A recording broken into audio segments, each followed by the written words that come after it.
This one came from a client this past week, and I was like, okay, I really need to answer this because I know there are a lot of people out there hesitating on using AI in their business because they feel like they're not tech savvy enough.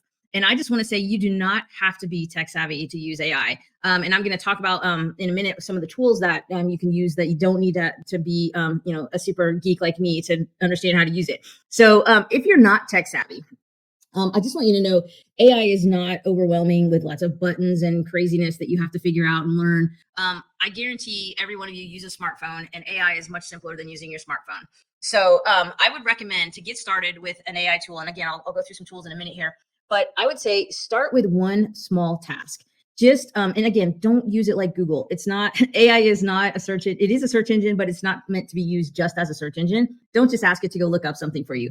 Ask it to actually do something, like create something for you. Like ask it to respond to an email. A lot of times I will take an email. I will write the email myself. I have to write the email myself because a lot of times when I'm responding to clients, there is specific information that I need to include in that email. There are things I want to make sure they know about, and I need to give them some reassurance that everything's going to be fine, especially if there's a tech problem or something with the website.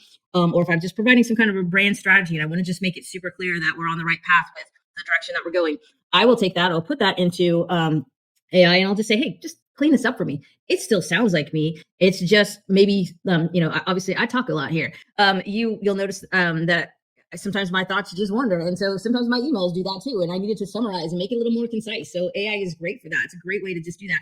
And I would also just say, pick just some little small tiny thing in your business that needs to be fixed. Maybe you're like, hey, I'm struggling with a scheduling conflict that I keep having, or I have a team member and I really need to talk to them about XYZ. They're not quite doing it up to standards, and I really want to make sure that I'm saying this in a nice way, and I'm coming to them with a potential solution and not just a complaint, that kind of thing. AI is great for brainstorming that kind of content for you, and that's not even content that you would copy and paste to somewhere. That's just you using it as a brainstorming tool. I do that all the time, and I get great results from that.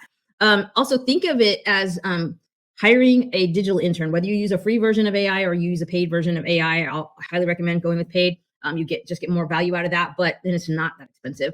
But it's like having an intern because you can ask it to do lots of small tasks really rapidly. And one of the really cool things is a lot of times when I am creating content, let's say I'm working on a new email campaign, and it's not giving me to output what I want, or I think of something I forgot to add, or oh shoot, I really need to have this kind of an emotion in it.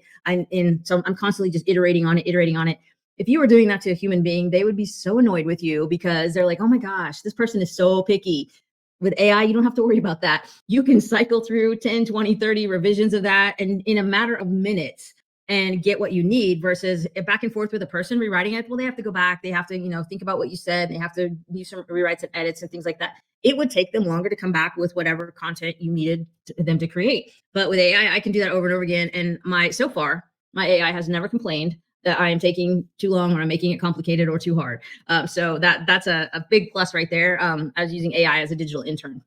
And also, just like I said, start super, super simple, but be curious about it. Just ask. You can't ask a bad question to AI. If you're asking something that it can't do, it will just flat out say, I can't do that. I keep trying to, I test it every once in a while to say, hey, can you do this yet? And it'll just say, nope, I don't have that capability. I'm like, okay, all right, cool. Well, maybe it'll come in the next version. But just be curious about it and try different things. And sometimes I get great results out of it. And sometimes I still, even with our brand completely dialed in, sometimes get things where I'm like, I'm not so sure about that. Or I don't like that word choice, or I don't like the solution that you gave me, or I don't like this, bullet point number 3 doesn't make any sense to me. Let's swap that out with something else. I still have to nuance it, and I still have to play around with it, but I'm just curious about what capabilities it can do. And so I'm always pushing back on it and asking questions and just, brain dumping into it.